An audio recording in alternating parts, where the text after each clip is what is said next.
The school budget proposed in early February by Superintendent Joshua Starr would significantly cut the spending on special education programs. At the same time, the state legislature proposed a bill that would make it a criminal offense for someone to misrepresent themselves as a board-certified behavioral analyst. Because again, we saw what happened with Stacey Laurie. Not only the damage that she did, but you think of what it did for kids and the lost time. You can't make up that time. And for them to be able to have the peace of mind going forward, I think will help. I mean, this is going to solve all the problems of the world? No. But I think this is a step in the right direction, and it closes a loophole that had previously been out there. Monday's announcement at Stepping Stones Museum in Norwalk gave voice to the issue. This past fall, Stacey Laurie was sentenced to 3 years in prison for doing just that. She presented herself as board certified and worked with children with autism throughout Fairfield County, when in fact she had no qualifications. People are just absolutely shocked that something like this could happen, that a child with needs could be subjected to a criminal. And in my home and in our schools, it's really horrifying to think that this could have happened and really damaged many, many, many children. Well, the budget cuts are concerning because people are looking to cut back programs. The problem with autism is that if you don't front load, if you don't proactively seek and really give appropriate therapy, intensive therapy, then our children become a burden for years and years to come through adulthood. So they have to spend the money and the time effectively with professionals at a young age in the critical window. And then later on, our children can function and be taxpayers in our society. Unfortunately, it was apparent that she just didn't seem to match the resume and the skills that she claimed to have. You know, my son seemed to be flailing under her. He wasn't really progressing.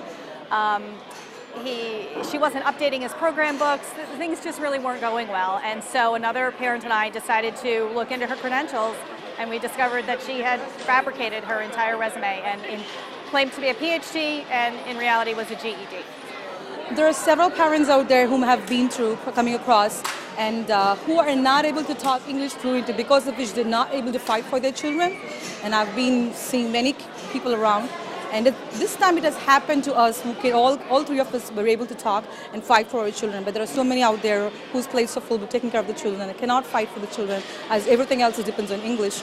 And this is very important because there are several cases out there. There are several. And when they are caught is when we get to see outside. But passing this bill is so important that all other children who, it doesn't matter what the parents are about, but all the children are born here and they all need a fairness. And passing this bill will protect them from many sinister stories around there. And Suzanne Letzo, a parent of an autistic child as well as a board-certified behavioral analyst, explains what Laurie did truly harms these children.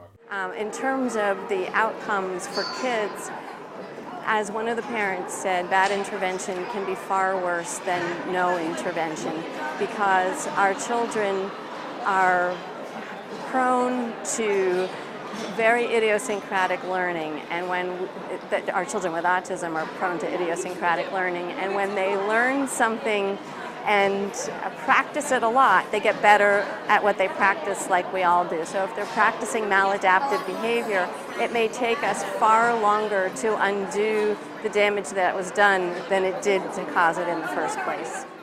So what happens to the special education programs if the board adopts Starr's budget cuts at the same time this legislation is enacted? I think this is actually going to make things a lot easier, because it's going to take some of the onus off the department, but it's also going to make sure that when people are hired, that they're hired and they have those credentials right out there, and that they don't have to do as much investigation as they might have done, because the information will be there, it can be verifiable, and it creates clear, concise regulations and a law of how to present yourself. And if you don't present yourself in the right way, the long arm of the law is going to get you, and more severely than it did in the past. The Board of Representatives will continue to meet in the coming months to discuss the proposals before adopting a final budget.